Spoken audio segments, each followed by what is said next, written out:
ایک شخص نے مجھ سے کہا حضرت میری بیٹی کے لیے دعا کرنا، کوئی رشتہ نہیں آتا۔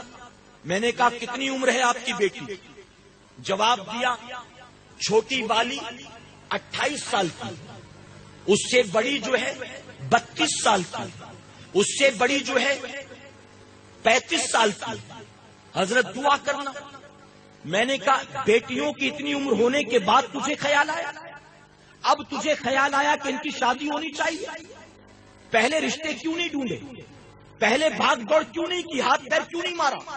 جبکہ ہمارے کلچر میں یہ کہ لڑکی 19-20 سال کی ہو تو ماموں بھی پریشان، خالو بھی پریشان، چچا بھی پریشان، سارے لگ جاتے رشتہ ڈھونڈنے۔ آپ کی بیٹیاں اتنی عمر کو کیسے پہنچی؟ کیا کسی کو خیال نہیں آیا؟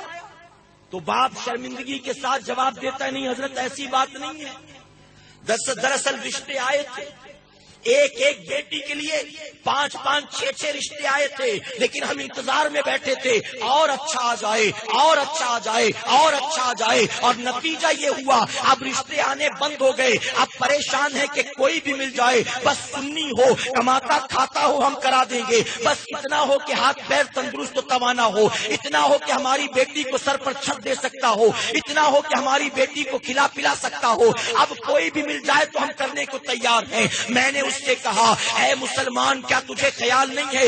ارے اگر گھر چل چل کر رشتے آتے ہیں، اچھے رشتوں کا گھر چل کر آنا یہ بھی اللہ کی بہت بڑی نعمت کا نام ہے۔ اللہ نعمت بیچتا تھا تو اسے لوٹاتا تھا، اللہ بیچتا تھا تو لوٹاتا تھا، اللہ بیچتا تھا تو لوٹاتا تھا۔ آج اللہ کی نعمتیں تجھ سے روٹھی ہیں، اب تو روتا ہے لیکن اللہ تیری دعا قبول نہیں کرتا۔ اس لیے میں کہنا چاہوں گا آج جو بیٹیوں کو پڑھانے کے فراق میں ہوتے ہیں، 10th میں اچھے پرسنٹیج آئے ہیں، چلو کالج میں ایڈمیشن کروا دے، اچھا ماشاءاللہ 12th میں بھی 85% آ گیا اور ہائر ایجوکیشن کی طرف لے جاتے ہیں۔ اس طرح بیٹیوں کو پڑھاتے رہتے ہیں یہاں تک کہ وہ 18 سال کی ہو گئی، 19 سال کی ہو گئی، 20 سال کی ہو گئی، کوئی MBA کرانے کے چکر میں ہے، کوئی BEd کرانے کے چکر میں ہے، کوئی ڈاکٹر بنانے کے چکر میں ہے، اور نہ جانے کون کون سی ڈگریاں دلانے کے چکر میں ہے۔ اب بیٹی ماں باپ سے منہ کھول کر نہیں کہتی ابا میں پڑھنا نہیں چاہتی ہوں، اب چاہتی ہوں کہ میرا نکاح ہو جائے، میری سہیلیوں کی شادیاں ہو گئی، میرے ساتھ والیوں کے 1-2 بچے ہو گئے اور آپ مجھے پڑھانے میں لگے ہو۔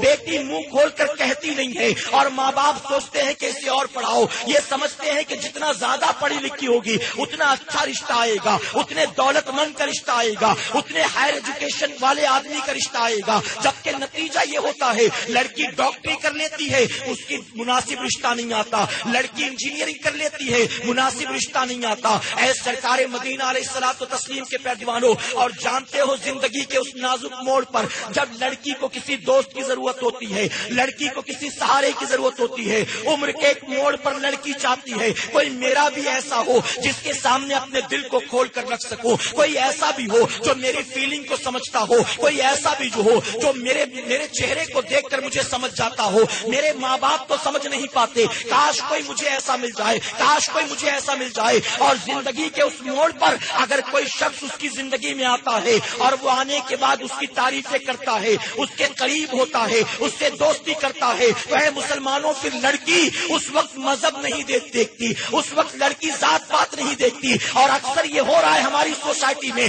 ہماری بیٹیاں آج اسی وجہ سے بھنگیوں کے ساتھ بھاگ رہی ہیں، ہماری بیٹیاں اسی وجہ سے آج دیر چماروں کے ساتھ بھاگ رہی ہیں۔ اس کی وجہ کیا ہے؟ ماں باپ کو جس بات پر توجہ دینا تھا ماں باپ نے اس کی فکر نہیں کی۔ اب لڑکی سوچتی ہے میرے ماں باپ کو میری فکر نہیں ہے، فیصلہ مجھے خود کرنا ہوگا، اپنی زندگی کو مجھے خود آگے چلانا ہوگا۔ اسی لیے میں آپ سے کہنا چاہوں گا بیٹیاں کتنی بھی پڑھ لکھ لے، اگر نوکری نہیں کرانا ہے آپ سے اسے چولہا چوکی ہی کروانا ہے تو ایک لمٹ کے اندر پڑھائی لکھائی ہونی چاہیے اور وقت آنے پر اس کی شادی کرا دینی چاہیے۔ ہر کام وقت پر اچھا لگتا ہے، عمر نکل جانے کے بعد کوئی کام اچھا نہیں لگتا۔